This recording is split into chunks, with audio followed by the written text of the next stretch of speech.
Welcome to Inside City Council. I'm your host, Al Butler. Today we're speaking with Councilman David Oh. Thank you for joining us, Councilman. Thank you very much. The world is much smaller globally as we look at the situation now. People are much closer together than ever before. How can Philadelphia take advantage of this new global village?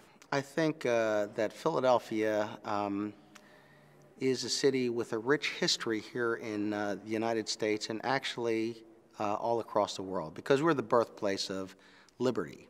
And it's something that people appreciate, although they may not know exactly what we do here in the city. So it's important for us to let people know that in addition to being the place that brought you democracy, we're also a place, a city of ideas and inventions and innovation and art and business. And so I think it's very important for us as a city to, first of all, kind of re-inventory our stock and see in today's economy, global economy, what do we have to offer that is unique to our geographic location, our culture, our assets, our resources, and then go out into the global market and say, hey, Philadelphia is a great place for you to be, to invest in, and to bring your businesses and to bring your citizens for tourism and other things.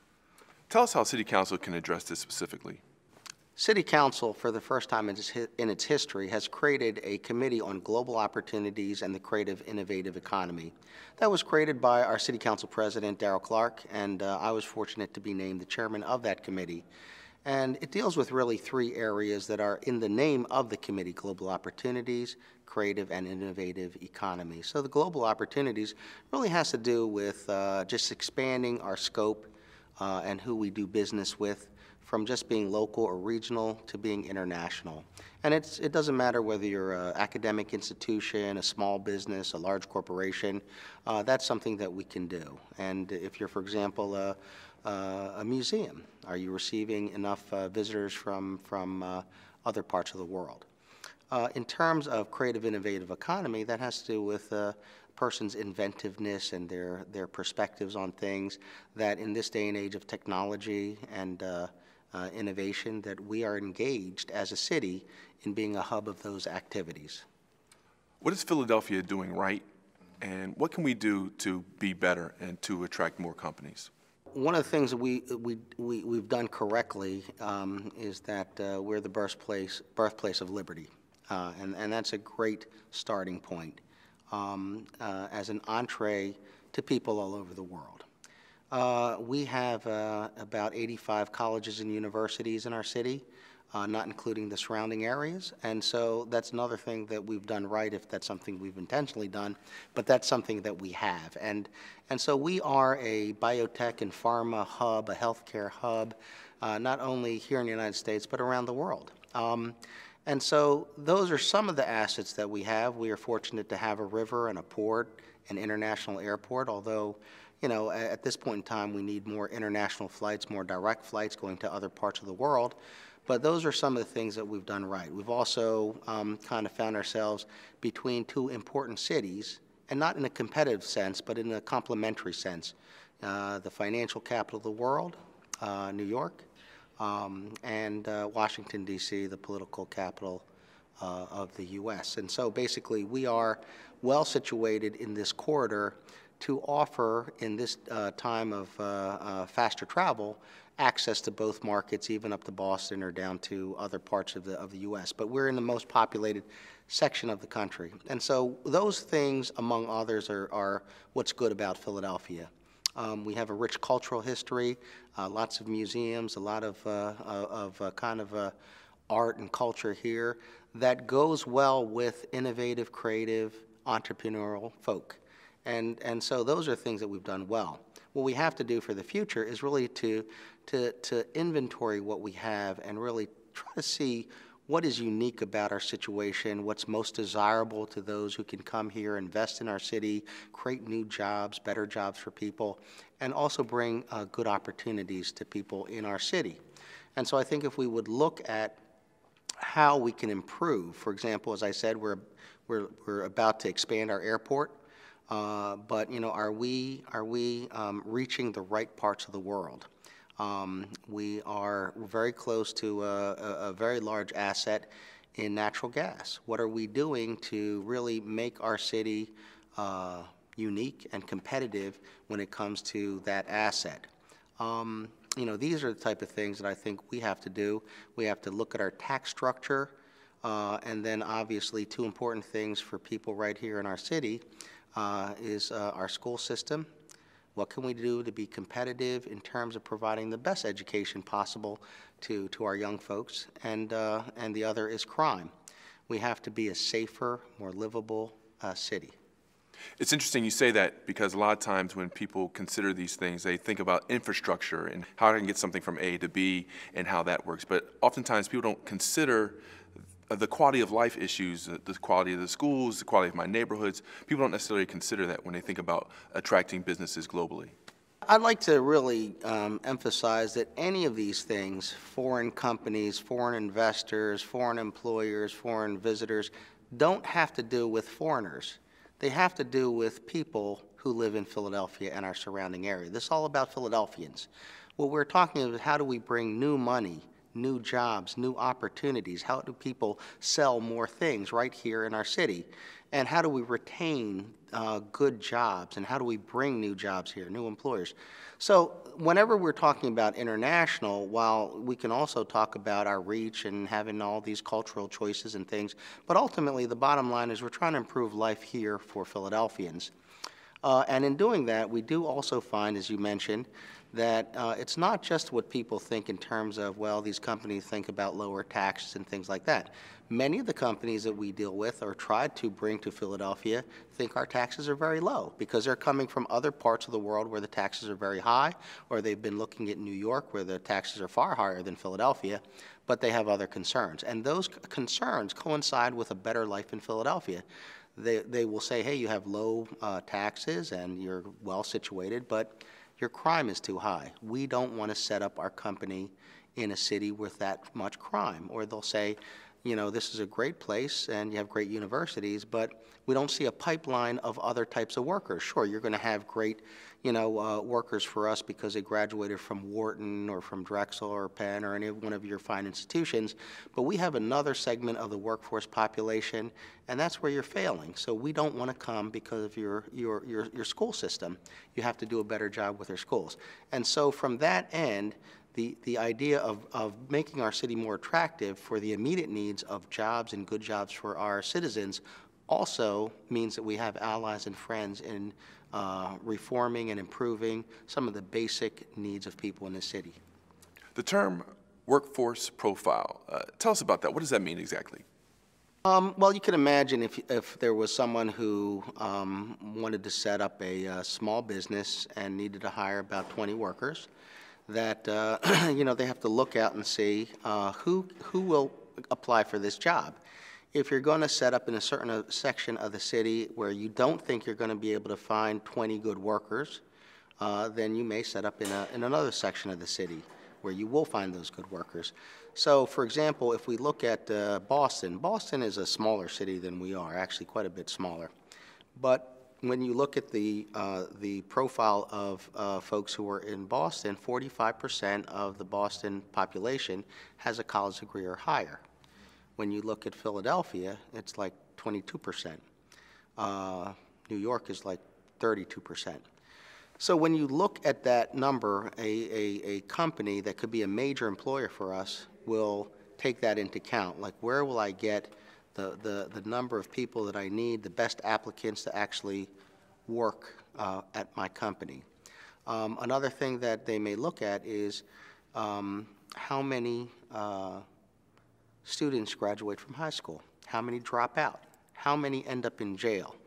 Because this is going to tell the company that these are the people that are going to be in the workforce pool that I get to choose from, and if it's not an attractive pool, they're going to go to another place. Philadelphia has a rich history with unions. Does that help or hurt Philadelphia when it comes to attracting global economies? Well, in two ways. One is that for many employers, they're worried about unions because they think this is high labor costs and there's going to be difficulties for them in terms of contracts. For other employers, they're very attracted to a city that has the unions that we do, because they say, well, you have a very well-trained and competitive workforce. So in all honesty, it kind of depends on the employers and what they're looking for. So I think that, having a very capable workforce and a workforce that is well paid can be very advantageous and attractive for our city. Councilman, you've mentioned in the past a 24-hour corridor. Tell us a little bit about this. What exactly would that entail? It's a kind of a more popular idea because it's a changing of the nature of the economy, in that it's more visible. People see it better these days. But it really has to do with the fact that as our economy changes from a 9-to-5 economy to one which is more based on, people who are able to work at any point of the day. They're not working all day, but they're working at different points of the day at their choosing.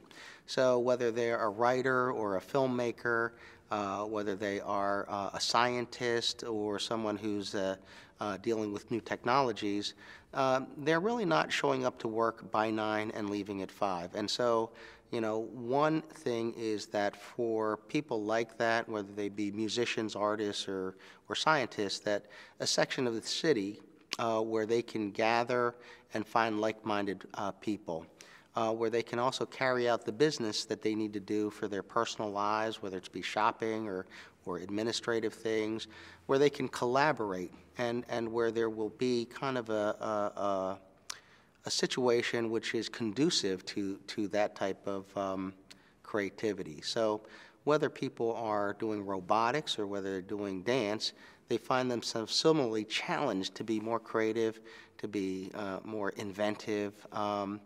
And so a section that has research centers and arts and incubators and all the things that I think would be attractive because of tourism, that will allow people to enjoy not only the creativity of their profession, but also recreationally, would be a great idea. Now, we do see that in other parts of the world, and certainly we can see that in New York, for example.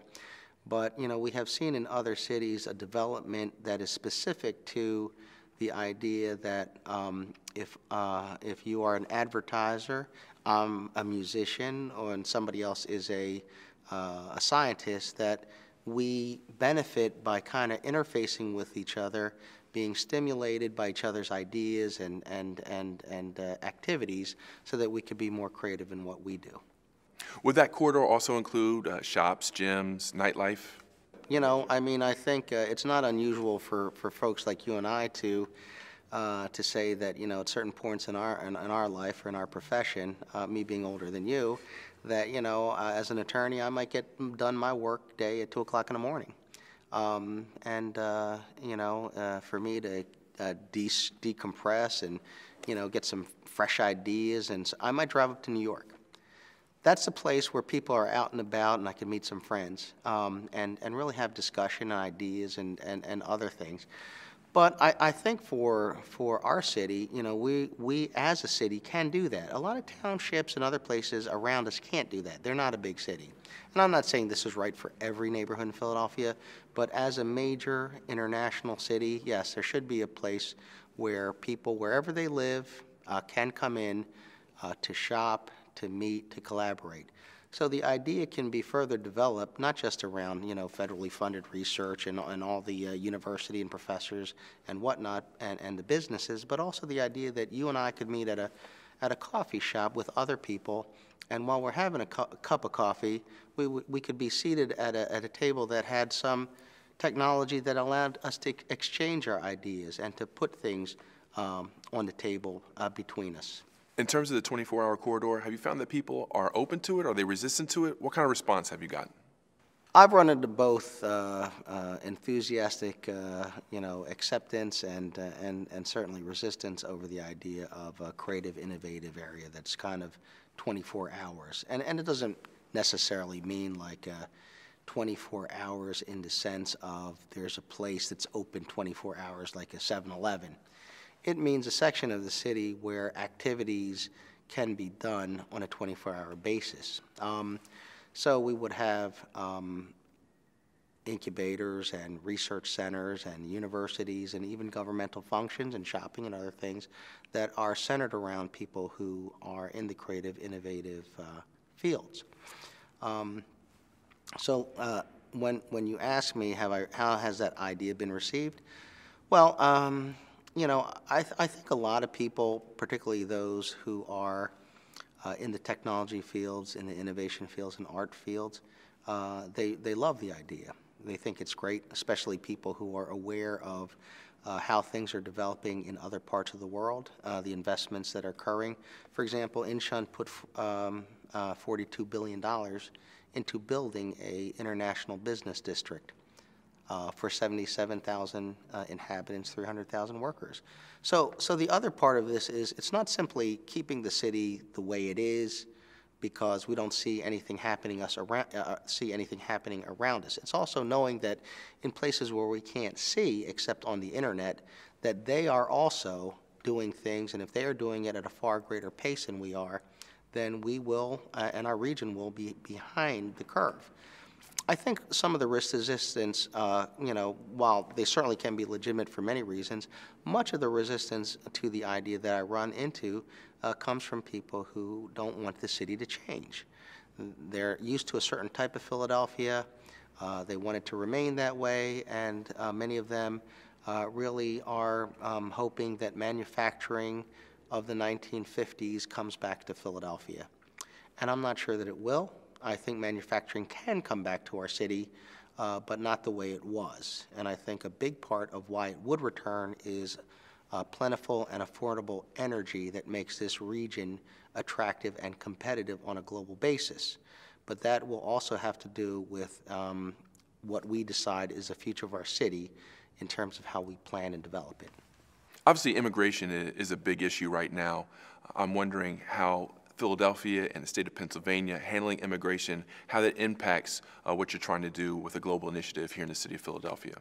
Regarding Philadelphia and immigration and immigrants, Philadelphia has been considered a rather friendly city, and for that reason we have actually seen an increase in our population because of more immigrants moving to Philadelphia.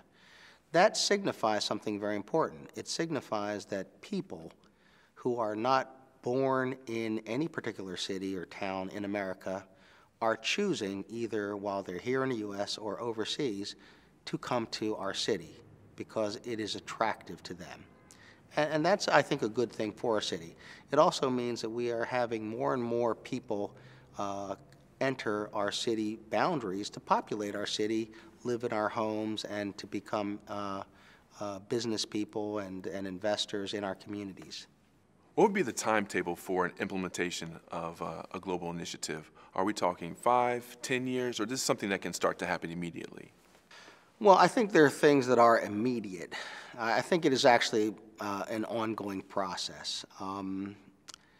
Immediately getting dollars in, investments into our infrastructure, developing parts of our city, bringing new recreational and educational choices to our city, new employment opportunities, building out our airports, doing all those type of things.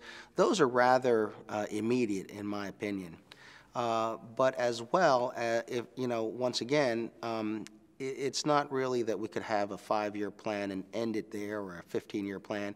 It's that it's an ongoing situation where we have to continually be aware of what is happening in other parts of the world. I met with one of my good friends this morning. He's a very well-paid general counsel of a multinational corporation, a guy who lives in Philadelphia, works in Pennsylvania, and we've been friends for many years. And he told me that he's got a job choice right now that he could relocate to Charlotte, Phoenix, or Singapore. Just like that. I mean, it is not a big deal for him to say relocate to Singapore. And I think more and more in the future, people will say, look, I could go to New York, Philadelphia, LA, or Beijing. It's just one of the cities that they could move to work and live. Whether they stay there or not, I don't know, but more and more that's going to happen, and it's not something that I would have even considered in my day. It was Philadelphia or South Jersey. That was about it. I'm, Philadelphia guy, and I'm going to be here. But as a young person, coming out of college today or graduate school or as a professional, the opportunities to achieve what you wanted to achieve, be on the cutting edge of something, really be involved in something dynamic and worthwhile. You can always be part of Philadelphia, but go to another part of the world as just one of the options that you have, either on a temporary basis or, on a permanent basis, or you may travel back and forth. That happens more and more. And once again, the choice of where you go to live and work and find fulfillment, I think is very competitive. Councilman, with the new committee you're the chair of, how much direct control can you have? I mean, you have outside influences, you have the mayor, you have the people of the city of Philadelphia. How much control does the city council actually have in putting forth this global initiative? Well, I think we have a lot of opportunity to have impact, and I think that's exciting news. At the same time, I have to certainly let people know that we're a legislative entity. We make laws. We can propose ways of doing things through the legislative process. We can certainly reach out and be very aggressive that way. But at the end of the day, we are in a system that properly is based on checks and balances. We're a legislative body, there's an executive body, and ultimately a judicial body. So basically, we have to conduct ourselves within that role. But within that role, we have done a lot of things because there's a lot of room for improvement in our city. And so our committee has done everything from receive testimony on how to be more globally competitive in academia and business, all sorts of things, to actually meeting with trade officers and trade officials from other countries, putting different CEOs together to address, for example, manufacturing issues that actually end up creating more jobs for Philadelphians. We will, as a result of these hearings, introduce legislation that may lower tax rates, that may help and ease the burdens of property taxes for people, because ultimately these do affect whether or not we're a globally competitive city. There's a lot of factors that go into establishing a company in our city, whether it's homegrown Philadelphians or people from another part of our country or people internationally, that we have to be competitive. And if it's not our taxes or our school system, it may be the quality of life in the neighborhoods where they live. So we are concerned about all of those things, and we are taking action on them. Councilman, when it comes to politics in this city, we can be very cynical. And a lot of folks are afraid that when new business comes in, politicians are having these, making these deals behind the scenes, that these backroom deals are taking place, and somehow they're going to get cut out of the whole process. And by the time they find out about it, it's already done, and it's something that's happened to them. For folks who have those fears, what would you say to them? Well, I think it's always good to be vigilant about government. I think it is important that people keep their eye on government, and certainly government should be aware that people are looking at what we are doing. But I think, having said that, we are elected officials by vote of the people. And so to a certain extent, when the people vote or don't vote, there's a certain entrustment that the people that are elected are going to do the things that we can do in the best interest of the citizens. I think that's important because, you don't want to be too cynical. Too cynical becomes debilitating for the population and for the future of the city and for the people themselves.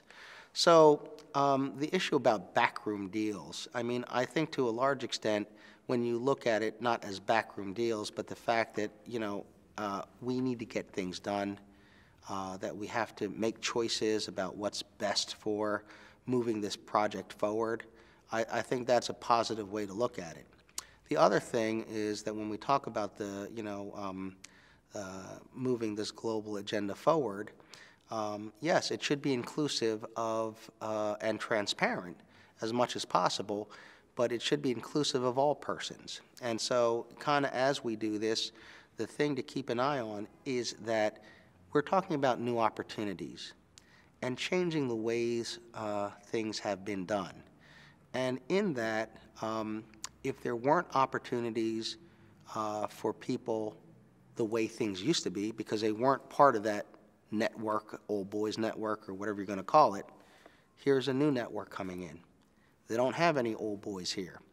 And so the opportunity to be engaged, to be looked at afresh, to come to the table with new ideas, new products, new methods, that's open. And I think it is a refreshing process, and especially for people in our city who may not have had, that type of access in the past. So rather than be cynical, be engaged and be positive, and don't step back and say something's going on that I don't want to know about, but to say, hey, something's going on that I do want to know about, I want to get involved, and I want to be at the table at its inception. Councilman, in our last moments here, is there anything that you haven't touched on that you would like us to know about? We are competing at this point in time in almost every way with other cities around the world. And it's important that people not look at it as something that has to do with other people. This all has to do with us and our children and our future. It has to do with our quality of life today and tomorrow, and whether or not our children and their children will stay in Philadelphia. Despite all this technology that happens and how quick we can travel and see each other on a computer, people like to live in close proximity with family and friends. And so we certainly don't want our kids and their kids moving halfway around the world or to another part of the United States, because that's where the good jobs and good opportunities are.